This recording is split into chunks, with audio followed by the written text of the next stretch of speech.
सबसे ज्यादा हमको बहुजन समाज की भी लापरवाही है, सरकारों की भी लापरवाही है, शासन प्रशासन की भी लापरवाही है, जो हमारे लोगों के साथ इतने बड़ी बड़ी घटनाएं हो जाती हैं और अपराधी खुले आम घूमते रहते हैं। और इसमें देखा जाए शासन प्रशासन। आज मैं एक अहम मुद्दे पर बात करने जा रही हूँ। जैसा कि आप सभी लोग जानते हैं कि बहुजनों के ऊपर आए दिन उनका उत्पीड़न, उनका शोषण बंद नहीं है। जब से लॉकडाउन हुआ है तब से लगातार कहीं ना कहीं हर जगह से खबरें आ रही हैं। उत्तर प्रदेश में ऐसा कोई जिला बाकी नहीं होगा जहां से बहुजन उत्पीड़न की खबरें ना आती हो। आए दिन कम से कम 10 से 15-20 खबरें आ ही जाती हैं।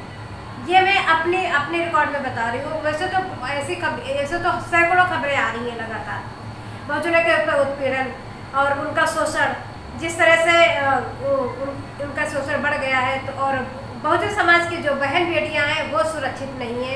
इस तरह से बीजेपी सरकार ने स्लोगन दिया था कि बेटी बचाओ बेटी पढ़ाओ। आज बहुजन समाज की बेटियां सुरक्षित नहीं है। और जब बहुजन समाज में जब कोई बेटी पैदा होती है तो उनके माँ बाप ये सोचते हैं कि बेटी पैदा तो हो गई है, उसको मैं पढ़ा लिखा के अच्छी काबिल बना दूंगा।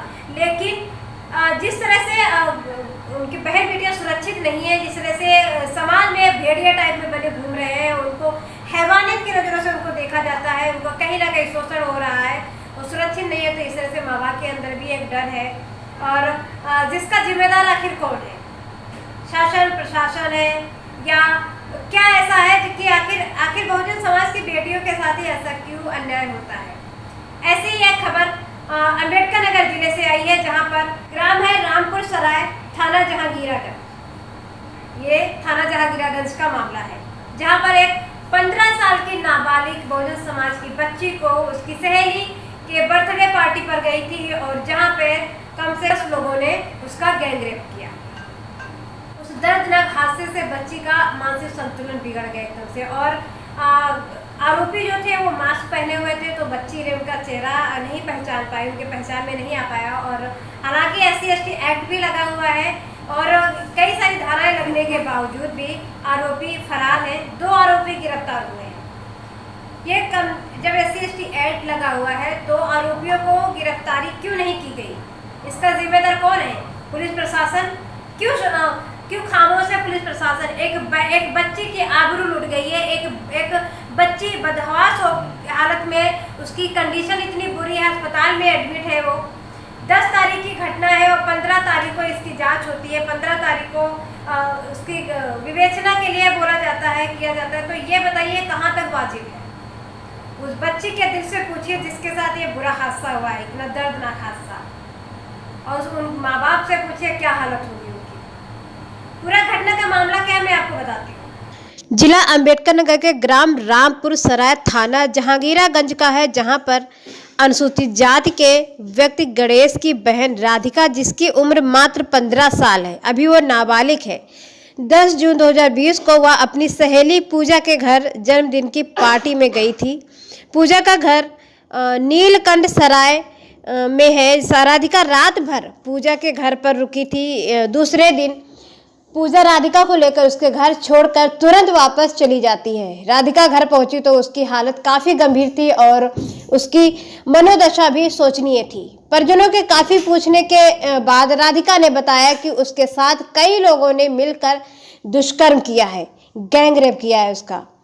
तब पीड़िता व उसके परिजन ने पूजा से संपर्क कर पूछताछ किया तो पूजा ने बताया कि राधिका के साथ जितने लोगों ने दुष्कर्म किया है उनका उसने नाम बताया। उनके नाम है अंशुमान उर्फ नाटे, प्रजापत, अशोक कुमार प्रजापत, उमेश यादव, अंकुश यादव उर्फ बीरू, सोनू मौर्य, भोला मौर्य, विकास मौर्य, रमेश प्रजापति, दीपक मौर्य, विजय प्रजापति ने मिलकर जबरन सामूहिक दुष्कर्म किया है, जिससे 15 साल की नाबालिग बच्ची अचेत हो गई और उसे अंदरूनी काफी चोटें आई हैं। उसकी हालत नाजुक बनी हुई है। पूजा ने किसी तरह से उसे उसके घर तो पहुंचा दिया, लेकिन वो घबराहट से वापस तुरंत लौट गई। पीड़िता की हालत काफी बिगड़ चुकी थी। परिजनों ने सभी आरोपियों के खिलाफ जहांगीरागंज थाने में मुकदमा दर्ज कराया। पुलिस ने पूजा और नाटे को तो जेल भेज दिया है, लेकिन और आरोपी अभी तक बाहर घूम रहे हैं। पीड़िता का सदरपुर स्थित पीजीआई में उसका इलाज चल रहा है, जहां वह अपनी जिंदगी और मौत से जूझ रही है। यह है पूरे घटना का मामला और इस घटना को भारतीय समन्वय संगठन लक्ष्य कमांडर इस पूरी घटना को देख रही है। महिला कमांडर जो है रेखा आर्य जी और उनकी पूरी टीम इस मामले को संज्ञान में लिया। वहाँ से सीओ, एसओ, पुलिस प्रशासन जो भी है सबसे उन्होंने बातचीत किया इस मामले पर जोर दिया है कि जो आरोपी हैं उनको गिरफ्तार किया जाए। और वहाँ के पुलिस प्रशासन वही आश्वासन दे रहे हैं कि हाँ अभी विवेचना चल रही है इस घटना पे, जितने आरोपी हैं उनको गिरफ्तार किया जाएगा। लेकिन आज ये 10 तारीख की घटना है, लेकिन अभी तक आज 24 तारीख है, लेकिन अभी तक कोई भी इस सारे जितने 2 आरोपियों के अलावा सारे आरोपी फरार हैं। तो इसमें कहीं ना कहीं पुलिस प्रशासन की कमी है। और मैं आपको देर नहीं कराती हूँ, रेखा आर्य जी से बात करूंगी जो भारतीय समन्वय संगठन की लक्ष्य कमांडर है रेखा आर्य जी। मैं उनसे बात करूंगी, हालांकि वो इस घटना को संज्ञान में लिया है और इस घटना को देख रही है। इस पूरे घटना का मामला क्या है और ये आखिर तो मैं मैम से बात करूंगी इस पूरी घटना के बारे में, उनसे जानती हूँ। मैम स्वागत है आपका हमारे चैनल पर। जैसा कि आप जानती कि अंबेडकर नगर में जिस तरह से एक 15 साल की बच्ची के साथ उसका रेप किया गया, उसके साथ दुष्कर्म किया गया, उसको पार्टी के बर्थडे पार्टी के बहाने उसको बुलाकर उसके साथ दुष्कर्म किया गया, उसकी सहेली भी उसमें शामिल है। तो हालांकि आपका संगठन जो भारतीय समन्वय संगठन लक्ष्य है वो इस मामले को संज्ञान में लेकर और उस बच्चे को न्याय दिलाने के लिए भरपूर कोशिश कर रहा है।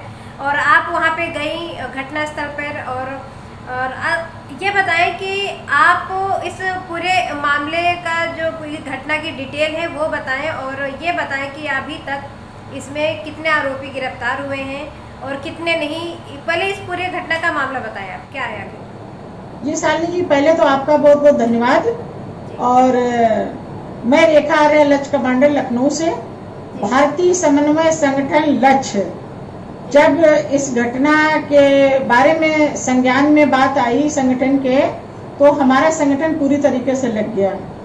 और ये रामपुर सराय गांव का नाम है और थाना जहांगीराबाद और जिला अंबेडकर नगर। और ये बच्ची जो है, ये घटना 10 जून की है। 10 जून को इसकी सहेली पूजा ने अपने घर पे बुलाया था, उसके भाई का बर्थडे था, उसमें पूजा गई थी और उसी रात में उसके साथ ये घटना घटी है। 8-10 लोग उसके साथ बलात्कार किए हैं। रात भर वो मतलब वही रही है। उसके बाद सुबह जो है पूजा उसको 11 बजे दूसरे दिन मतलब 11 तारीख को वापस लेकर के आई छोड़ने, और उसके कपड़े पूरे गंदे थे, वो धो करके लाई थी और अपने कपड़े उस बच्ची को पहना करके लाई थी। और घर में कोई नहीं था, माँ भी नहीं थी, भौजाई भी नहीं था, शायद खेती में काम कर रहे थे। और ये परिवार बहुत, देखा जाए स्थिति बहुत खराब है इस परिवार की, गरीब परिवार से आते हैं ये लोग। और उसके बाद वो बच्ची को नशीला पदार्थ दिया गया था, वो नशे में इस तरीके से थी, उसको होश नहीं था, मतलब आ तो गई घर। उसके बाद वो दिन भर पड़ी रही, रात भर पड़ी रही। 12 तारीख को जब उसको दर्द बर्दाश्त नहीं हुआ तो वो बुरी तरीके से चिल्लाने लगी, रोने लगी और वो अपनी चाची को बुलाया, भाभी से कहा, चाची से कहा और मेरे साथ बहुत गलत काम हुआ है, वहाँ पे इतने लोगों ने हमारे साथ रेप किया है। और 2 लोगों का उसने नाम लिया, एक पूजा का नाम लिया, पूजा भी वहाँ थी और जो उसकी सहेली थी जिसने बुलाया था, और नाटे नाम का लड़का है नाटू, उसने उसके साथ जो है इतनी बड़ी घटना अपने दोस्तों के साथ जो बलात्कार किया है। और इस बात से बच्ची बहुत डरी हुई, बहुत सहमी हुई है।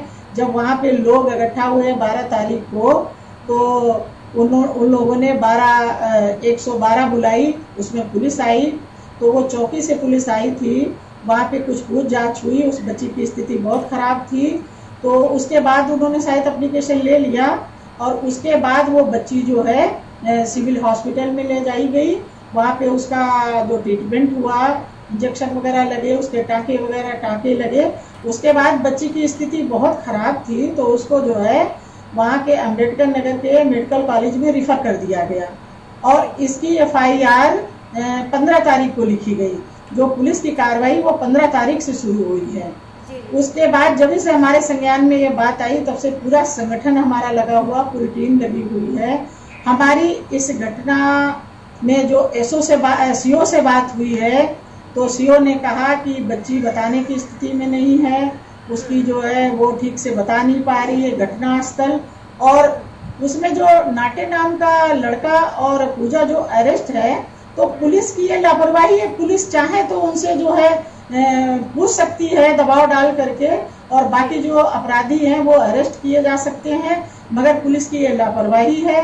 हमारी इसमें जो है सीओ से बात हुई है, और इसमें जो है हमें एसपी से बात हुई, एसपी के पीआरओ से बात हुई है। और तो एसपी के पीआरओ ने कहा है हमने साहब के संज्ञान में पूरी बात डाल दी है और इस पे उचित कार्रवाई होगी, मगर इसमें कहीं उचित कार्रवाई नहीं हो रही है। बहुत एक दुख की बात है। और बच्ची आज भी मेडिकल कॉलेज में वो देखा जाए दर्द से तड़फ रही है, पूरा परिवार परेशान है। इस तरीके से घटनाएं हो रही है, बड़ी एक शर्म की बात है हमारे बहुजन समाज के लिए। और जो बहुजन समाज एकजुट नहीं हो रहा है, आवाज नहीं उठा रहा है।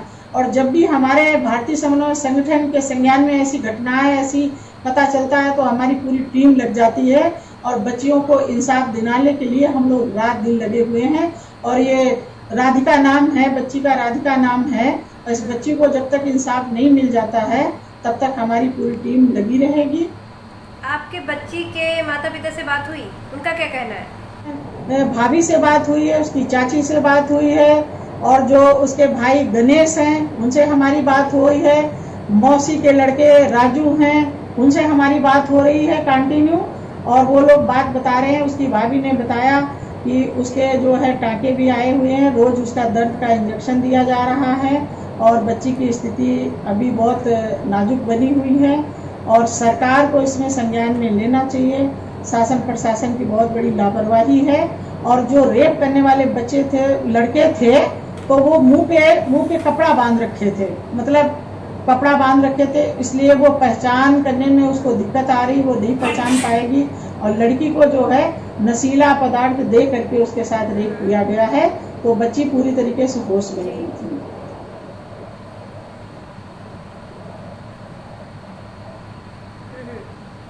पुलिस प्रशासन से जैसे हमारी सीओ से बात हुई, तो उन्होंने कहा मैडम हमको 2 दिन का टाइम दे दीजिए, 2 दिन में हम इन लोगों को कार्रवाई करते हैं, अरेस्ट करते हैं।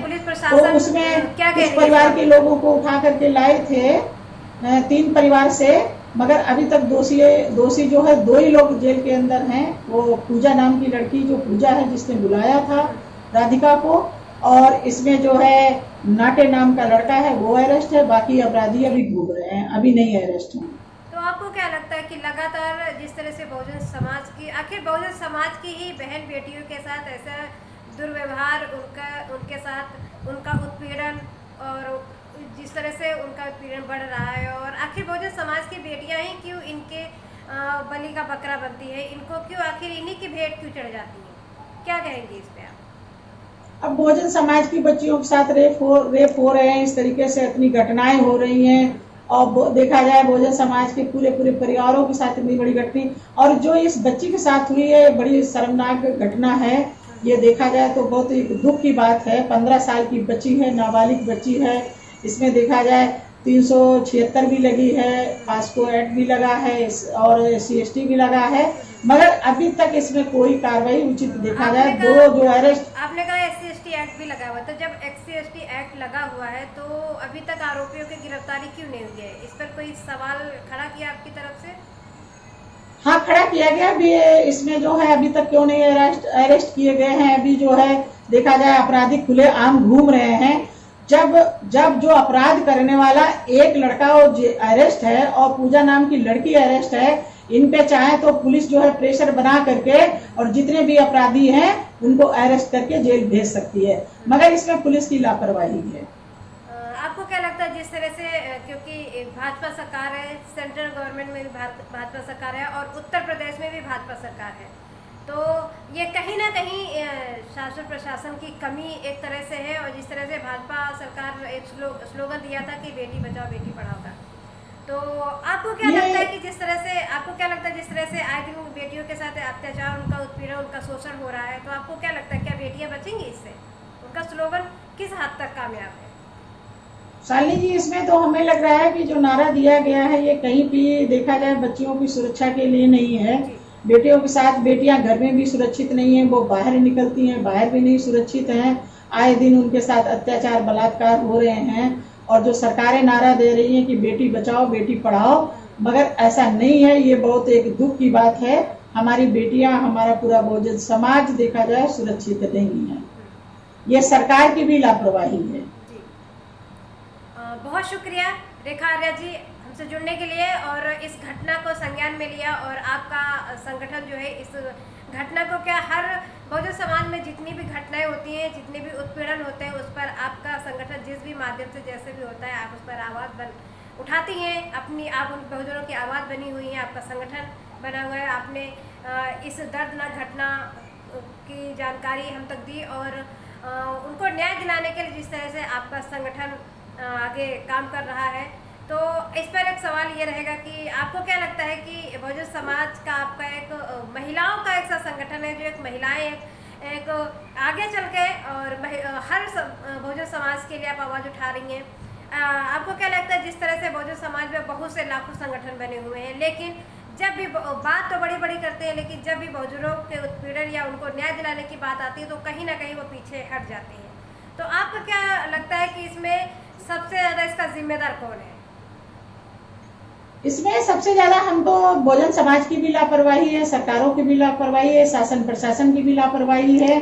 जो हमारे लोगों के साथ इतने बड़ी बड़ी घटनाएं हो जाती हैं और अपराधी खुले आम घूमते रहते हैं। और इसमें देखा जाए शासन प्रशासन की बहुत बड़ी लापरवाही है।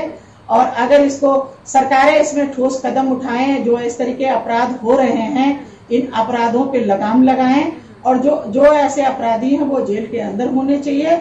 और इसमें देखा जाए तो संगठन तो बहुत बने हैं, जब अपराध की बात आती है तो निकल करके नहीं आते हैं। एक दिन अगर हम कोई संगठन अगर धरना प्रदर्शन कर लेगा तभी तो हमारे बहुजन समाज के बच्चों को इंसाफ नहीं मिल रहा है। तो हमारे बाबा साहब भीमराव अम्बेडकर जी ने जो इतने बड़ा संविधान लिख करके गए हैं, उसमें कायदा कानून बना करके गए हैं। जो हमारा भारतीय समन्वय संगठन है, जो हमारी महिला कमांडर है, जो हमारी टीम है, जब ऐसी बात संज्ञान में आती है तो पूरी तरीके से हमारी टीम लग जाती है उनको इंसाफ दिलाने के लिए। और हमारा संगठन इस देखा जाए तो इस काम में रात दिन एक कर रहा है। और जितने भी संगठन हैं और बहुजन समाज के लोग हैं, मैं तो उनसे बहुत देखा जाए तो मैं अपील करती हूँ कि ये समय घर में बैठने का नहीं है और बाहर निकल करके हम आवाज उठाएं। और जो कहते हैं कि निकलो मकानों से और जंग लड़ो बहवानों से, तो ये सही टाइम आ गया है। और जब तक हमारा बहुजन समाज एकजुट नहीं होगा, आवाज नहीं उठाएगा, तब तक हमारा बहुजन समाज, हमारे समाज की बेटियां, हमारे समाज की महिलाएं सुरक्षित नहीं है।